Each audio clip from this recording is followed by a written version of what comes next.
तेजस्वी यादव कर रहे हैं जन विश्वास यात्रा। मगर राजनीतिक तौर पर इस महत्वपूर्ण यात्रा की धमक, इसकी दस्तक आप किसी भी न्यूज चैनल में सुन रहे हैं?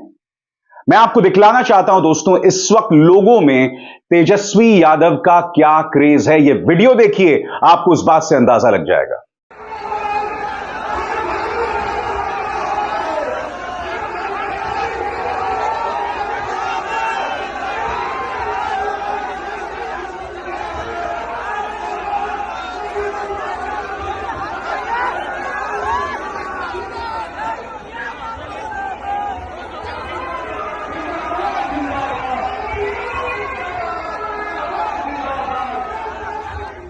और तेजस्वी यादव की एक एक बात उनके समर्थक सुन रहे हैं। वो एक एक नारा लगाते हैं तो जनता उसे दोहराती है और वो कह रहे हैं कि हर कीमत पर 2024 के लोकसभा चुनावों में भारतीय जनता पार्टी को भगाना है। सुनिए उन्होंने क्या कहा।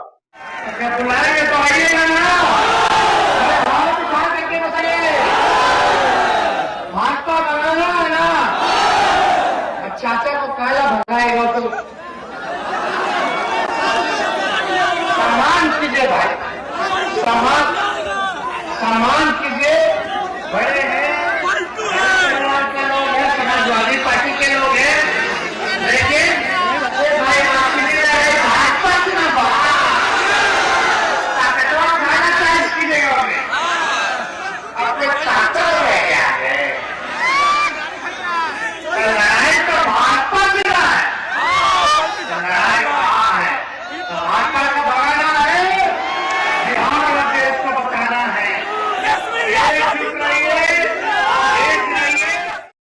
दोस्तों, तेजस्वी यादव की जन विश्वास यात्रा जो है वो मुजफ्फरपुर में थी और यात्रा शुरू करने से पहले उन्होंने अपनी बेटी को प्यार किया।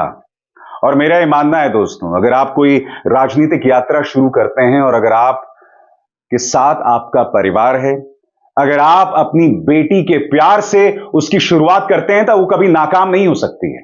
मैं चाहूंगा आप वो वीडियो देखिए जिसमें तेजस्वी यादव अपनी बेटी को उठाते हैं अपनी गोदी में, जो एक प्रैम में बैठी हुई है, जो अपने आप में एक बहुत ही मार्मिक तस्वीर है। देखते हैं। 8-9 दिन के लिए जो है वो बाहर निकल रहे हैं और अपनी बेटियां को प्यार करते हुए दिखाई पड़ रहे हैं। क्योंकि छोटी सी बेटियां हैं और मार्च नहीं पहले जन्मदिन मनाएंगे और अपने दोस्त में लेकर यहाँ पे और प्यार करते हुए और यहाँ से यात्रा पर प्रणाम भी कर रहे हैं। ये प्रणाम भी करना सीख गई है। और यही नहीं, उससे पहले बाकायदा तेजस्वी यादव ने अपनी बेटी से, जो तमाम उनके राजनीतिक कार्यकर्ता, तमाम नेता वहां मौजूद थे, उनसे बेटी का परिचय करवाया। यानी कि अगली पीढ़ी भी तैयार है राजनीति में उतरने के लिए। सुनिए उन्होंने किस तरह से अपनी बेटी का परिचय सबसे करवाया।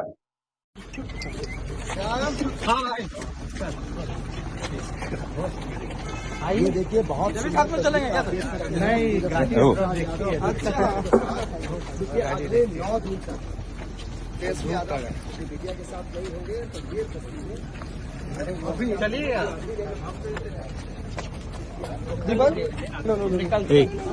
आगे नहीं जाइए आप। हो गया बच्ची को छोड़ के जा रहे हैं, आपको पहली बार लगता है ऐसा कुछ हो रहा है? थोड़ा दूर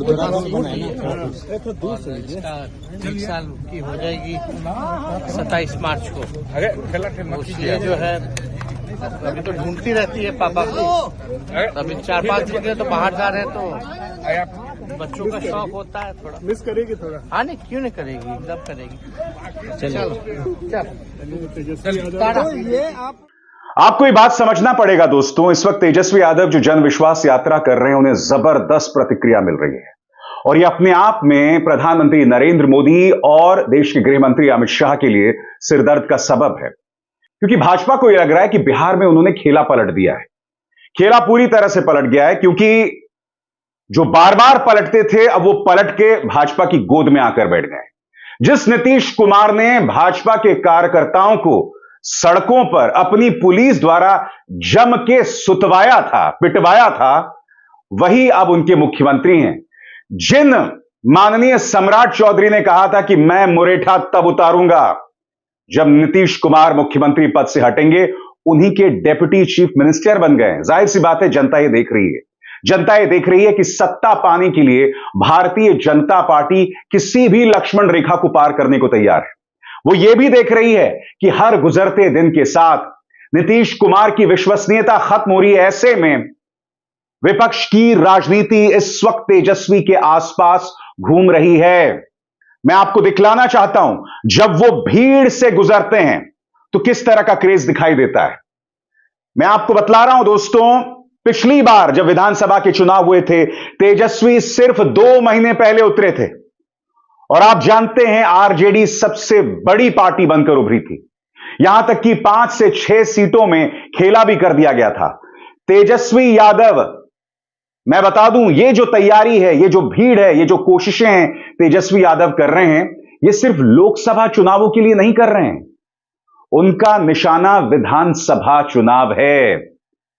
कहीं ना कहीं उनके जहन में है, वो जानते हैं कि लोकसभा चुनावों में अपनी दस्तक छोड़ने के लिए, अपनी छाप छोड़ने के लिए उनके सामने चुनौती बहुत मुश्किल है, बहुत कठिन है, क्योंकि उनके सामने प्रधानमंत्री नरेंद्र मोदी का वर्चस्व है, जो बिहार में खासे लोकप्रिय हैं। और जब लोकसभा चुनावों की बारी आएगी तो जनता के सामने जो चुनाव होगा वो 2 चेहरों के बीच में होगा। प्रधानमंत्री नरेंद्र मोदी, जो कि प्रधानमंत्री हैं, और तेजस्वी यादव, जो प्रधानमंत्री पद के दावेदार नहीं है। यानी कि प्रधानमंत्री नरेंद्र मोदी की लोकप्रियता को अगर कोई चुनौती दे सकता है तो वो सिर्फ तेजस्वी हैं, मगर वो प्रधानमंत्री पद की रेस के लिए नहीं है। इसीलिए लोकसभा में उनकी चुनौती बहुत मुश्किल है। फिर भी तेजस्वी लगातार कोशिश कर रहे हैं और वो ये भी कह रहे हैं कि हमारी पॉलिटिकल पार्टी अब मुस्लिम यादव की पॉलिटिकल पार्टी नहीं रही, अब हमारी पॉलिटिकल पार्टी बाप बन गई है। BAAP, किस तरह से उन्होंने बाप कहा, ये सुनते हैं। कुछ लोग कहते हैं कि राजद जो है, लालटेन जो है, माई की पार्टी है, MY की पार्टी है। हम कहना चाहते हैं माई के साथ साथ बाप की भी पार्टी है। ये बाप की पार्टी कैसे है? B से बहुजन, A से आगरा, A से आधी आबादी, P से पुअर मतलब गरीब। तो ये सब A to Z वाले लोग हैं। सभी बहुजन आ गए, सभी अगरा लोग आ गए, आधी आबादी हमारी महिला आ गई और सभी पुअर हमारे गरीब आ गए। ये माई के साथ साथ बाप की भी पार्टी है। हम लोग जोड़ने वाले लोग हैं, हम लोग तोड़ने वाले नहीं हैं। हम लोग प्यार की बात करते हैं, एकता की बात करते हैं, लेकिन भाजपा वाला लोग तोड़ना चाहता है। आपको तेजस्वी यादव के इस बयान को समझना पड़ेगा दोस्तों। याद कीजिएगा, जब लालू यादव सत्ता में थे, लगातार ये कहा जाता था कि सिर्फ MY कॉम्बिनेशन पर, यानी कि मुस्लिम यादव कॉम्बिनेशन पर वो सत्ता में चले जाते हैं। मगर आपने इस बात पर गौर किया होगा कि जब Tejashwi Yadav deputy chief minister बने थे और जब नौकरियों को लेकर, उन्होंने रोजगार को लेकर युवाओं में अपनी मौजूदगी दर्ज की थी, तब वो सिर्फ यादवों के नेता बनकर सामने नहीं उभरे थे। उनके भाषणों पर अगर आप गौर करें तो कभी भी उन्होंने कोई जातिवादी बात नहीं की, मगर हां, जो जातियां पिछड़ी हुई हैं, यानी कि जो गैर यादव जातियां भी हैं, उन्हें भागीदारी मिलनी चाहिए, इस पर वो जोर देते रहे। इसीलिए उन्होंने जातीय जनगणना के मुद्दे को जोरदार तरीके से उठाया और बिहार में उसे कामयाब भी बना रहे हैं। बिहार में जो आरक्षण की सीमा बढ़ी, उसमें तेजस्वी यादव की सोच का बहुत बड़ा हाथ था। ये तमाम फैक्टर्स हैं और इसको लेकर भारतीय जनता पार्टी में चिंता है। बीजेपी को चिंता कई मोर्चों पर सता है। पहली बात, भाजपा ये समझ रही है कि जनता ये देख रही है कि सत्ता के लिए भाजपा पलटने को तैयार है नीतीश कुमार के साथ साथ। अवसरवादिता कूट कूट कर भरी हुई है। तेजस्वी यादव साफ तौर पर कहते हैं कि भाई तुम्हें हिंदू मुस्लिम डिबेट्स चाहिए, हिंदू मुस्लिम पर लड़ना चाहिए या रोजगार चाहिए। वो मुद्दे की बात कर रहे हैं और बात वहां तक नहीं सीमित रहती है। आपको याद होगा अपने एक भाषण में तेजस्वी ने यह तक कहा था कि अगर आप बीमार होंगे तो आप कहां जाएंगे, मंदिर जाएंगे या अस्पताल जाएंगे।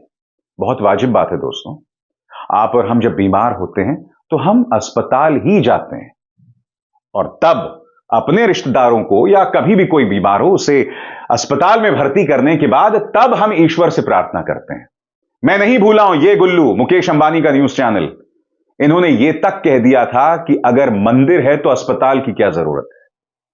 ये क्या सोच है दोस्तों। ये पत्रकार हैं, इन्हें लोग प्राइम टाइम पर देखते हैं, फिर भी इस तरह की अनर्गल अवैज्ञानिक बातें कर रहे हैं। मगर क्या कहा जा सकता है दोस्तों, जब गुरु ही ऐसे हों तो चेले ऐसे होंगे ही ना। जिनके ये गुल्लू और कालू हैं, स्वाभाविक सी बात है उन्हीं से सीख लेते हैं और उनसे सीख लें ना लें, हकीकत क्या है मैं आपको बताता हूं। इनका काम सिर्फ यही है कि विपक्ष पर निशाना साधो, उनके खिलाफ सुपारी लेकर उन्हें टारगेट करो। इतनी बड़ी जन विश्वास यात्रा चल रही है दोस्तों, इसकी गूंज कहीं पर नहीं है। और मैं फिर कह रहा हूं, राजनीतिक तौर पर यह बहुत महत्वपूर्ण यात्रा है और उसका असर बेशक लोकसभा चुनावों में ना दिखाई दे, मगर विधानसभा चुनावों में इसका असर दिखना लाजमी है। अब इसार शर्मा को दीजिए इजाजत। नमस्कार।